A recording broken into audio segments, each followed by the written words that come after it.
এবং আমি শুনেছি যে এখানে যেরকম মনের ইচ্ছা ঠাকুরের কাছে বলে সেটাই নাকি তার আর কি পূরণ হয়, এরকম কিছু একটা। তো আমিও তো অনেক মনের ইচ্ছা ঠাকুরকে বলে আসলাম, জানি না ঠাকুর কতটুকু কী পূরণ করবে। তারপর এই তো আমরা প্রসাদের জন্য অপেক্ষা করছিলাম, সকালবেলা গিয়ে কিন্তু আমরা প্রসাদ পেয়েছি, ফল প্রসাদ একদম। তারপর সবাই আর কি ওই বটতলায় বসেছিল। আর এটা হচ্ছে ভান্ডার ঘর, এখানে তো গুরুদেব পূজা টুজা করছিল, এটা কিন্তু ভান্ডার ঘর দেখতে পাচ্ছ তোমরা সবাই। তারপর আমরা চলে গেলাম একটু ছাদে, ছাদ থেকে পুরো ভিউটা নেওয়া ক্যাপচার করার চেষ্টা করছিলাম।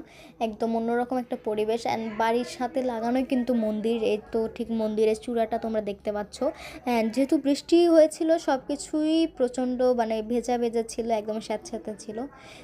ওখানে কিন্তু অনেক অনেক কবুতর ছিল। তারপর আমরা পূজা হচ্ছিল, 2 কাঠি পড়ে গিয়েছিল, মানে আরেক কাঠি পড়লে মন্দির বন্ধ হয়ে যাবে, তারপর নাকি আর খুলবে না একদম সন্ধ্যার সময়। তো ভাবলাম একটু দর্শন করেই আসি। তারপর এই তো চন্দ্রমিত্র নিলাম এবং এখানে দেখি সবাই খেতে বসেছে প্রসাদ। তারপর এখানে দেখি 2টা অন্নপ্রাশন হচ্ছে পাশাপাশি। এখানে নাকি দিনে 50টারও বেশি অন্নপ্রাশন হয়, মানে এর আগে আর কি হয়েছে, আজকে 2টা অন্নপ্রাশন হয়েছে। মাঝে মাঝে নাকি প্রতিদিন তো অন্নপ্রাশন থাকেই 2-3টা করে, মাঝে মাঝে নাকি খুব 50টা 60টা এভাবেও অন্নপ্রাশন হয়, অনেক কিছু হয় ওখানে। তো এখানে একটা বাবু, মেয়ে বাবু আর একটা ছেলে বাবুর অন্নপ্রাশন হচ্ছিল, তোমরা দেখতে পাচ্ছ। তারপর একটু পর সবাই এখানে প্রসাদ গ্রহণ করবে। আজকে যেহেতু বৃষ্টির দিন ছিল একটু কম ছিল আর কি ক্রাউড, কিন্তু অন্য দিন নাকি এখানে দাঁড়ানোই যায় না, এত মানুষ হয়। বাবুটা কতটা কিউট, 2 বাবুই কিন্তু খুবই কিউট, দেখতে পাচ্ছ অনেক কিউট ওরা আর কি।